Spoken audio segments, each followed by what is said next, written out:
दिल्ली नगर निगम उपचुनाव में रोहिणी वार्ड में भी बड़े बड़े नेता पूरा दमखम लगा रहे हैं।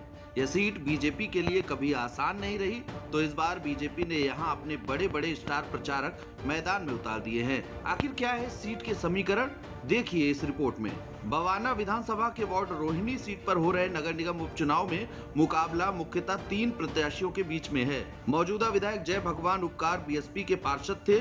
उनके बाद पिछले विधानसभा चुनाव में आम आदमी पार्टी ने मौजूदा विधायक रामचंद्र की टिकट काटकर जय भगवान को थमा दी और फिर वो विधायक बन गए। जाहिर है उनकी जगह खाली हुई सीट पर अब आम आदमी पार्टी ने यहां से अपने पूर्व विधायक रामचंद्र को प्रत्याशी बनाया है। ये दोनों ही बीएसपी से आम आदमी पार्टी में शामिल हुए थे। कांग्रेस ने यहाँ से अपनी पूर्व पार्षद मेमवती बरवाला को प्रत्याशी बनाया है। इस वार्ड के साथ साथ मेमवती का प्रभाव काफी है, यानी मुकाबला यहाँ त्रिकोणीय माना जा रहा है। सभी अपने अपने मुद्दे और अपनी अपनी खासियत के साथ जीत के दावे कर रहे हैं। 24 के बन चुके हैं और जो कमी बेसी रही है वो भी पूरी होगी। क्यों कि दिल्ली में सरकार आपकी है और विधानसभा में विधायक आपका है और आसपास जितनी भी विधानसभा है सिर्फ एक छोड़ करके बाकी सब विधायक आपके हैं। तो भैया कोई काम नहीं रहेगा। आपसे हाथ जोड़ के विनती है कि अपने बेटा भाई को आप एक बार 28 तारीख को झाड़ू वाली बटन दबा देना और अपने इस सेवक को झाड़ू हाथ में दे देना। एक एक पॉकेट को आपके आदेश से कोई गंदगी नहीं रहने देंगे, बिल्कुल शिकायत का मौका नहीं देंगे। ये इतना जरूर मेरे ऊपर विश्वास करना। तो आए हुए सभी का मैं आदर सम्मान करते हुए अपनी बात को यहीं विराम देना चाहूंगा। जय हिंद, जय भारत। जो विधायक रह के 3 साल में कुछ नहीं कर पाया, तो मैं अपनी माता बहनों से और भाइयों से पूछना चाहती हूँ, क्या वो 1 साल में कुछ कर पाएगा?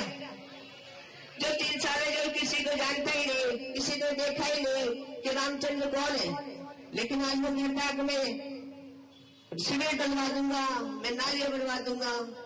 तो मेरी बहनों, उसकी बातों में आने की जरूरत नहीं है। ये जितनी भी केजरीवाल जी की सरकार है, ये झूठ का पन्ना है। ये हमेशा झूठ बोल के ही लोगों से गुमराह करके इसने वोट लिए और आगे जनता समझ चुकी है इसको कि आगे हमने इसको वोट नहीं देने, बल्कि हम तो ये कहते हैं झाड़ू वाला आया तो हम उसे झाड़ू से ही पीटेंगे। ये हाल कर रखा है, क्योंकि समस्या इतनी ज्यादा है। नालियां भरी पड़ी है, गाद भरी पड़ी है, घुटने घुटने पानी है, नई नालियों को पता नहीं, रोड का पता है।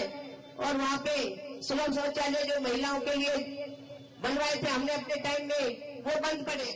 अगर बात बीजेपी की करें तो यहां से राकेश गोयल को बीजेपी ने अपना उम्मीदवार बनाया है।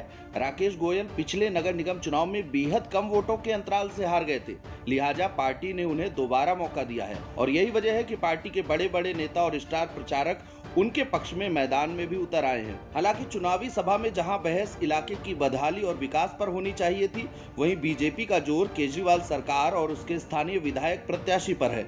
अपनी चुनावी सभाओं में बीजेपी के उम्मीदवार स्थानीय विधायक जय भगवान उपकार और रामचंद्र के बीच मतभेदों को जनसभाओं में ज्यादा उछाल रहे हैं। साथ ही बीजेपी आम आदमी पार्टी पर आरोप लगा रही है कि आपने जिसे नकारा बताकर टिकट काटा, अब उसी पर दांव लगा दिया। कितने झूठे हो हमें ये पता नहीं था। 2017 में अरविंद केजरीवाल जी डेयरी नायक उन्होंने बोला था आप रामचंद्र को जिताइए और शाहबाद डेयरी के अंदर शिविर हम देंगे, लेकिन 2017 से 4 साल पहले पीछे छूट चुका है।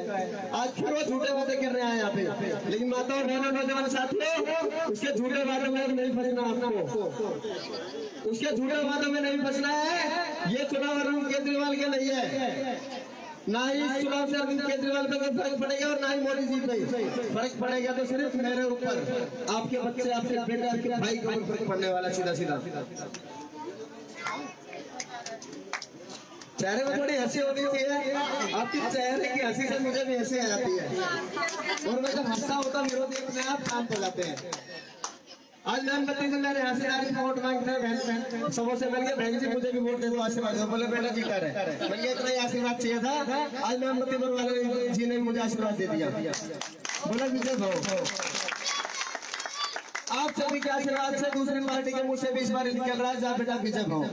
बहुत अच्छी बात है ना। भारत माता की जय। तो ये तो बात हुई उम्मीदवारों की। अब बात कर लेते हैं इस सीट पर जातीय समीकरण की। रोहिणी वार्ड में कुल 65,000 मतदाता हैं। यहाँ पर दलित वोट लगभग 60% है, जिसका सबसे ज्यादा vote Shahbad Daulatpur slum area में है। हालांकि रोहिणी के 3 सेक्टर 24, 25 और 26 भी इस वार्ड का हिस्सा है। जाहिर है यह सीट जितना बीजेपी के लिए हमेशा से टेढ़ी खीर रही है, लेकिन अब मुकाबला त्रिकोणीय है। ऐसे में बीजेपी अपनी जीत की संभावनाएं तलाश रही है। ब्यूरो रिपोर्ट, दिल्ली तक।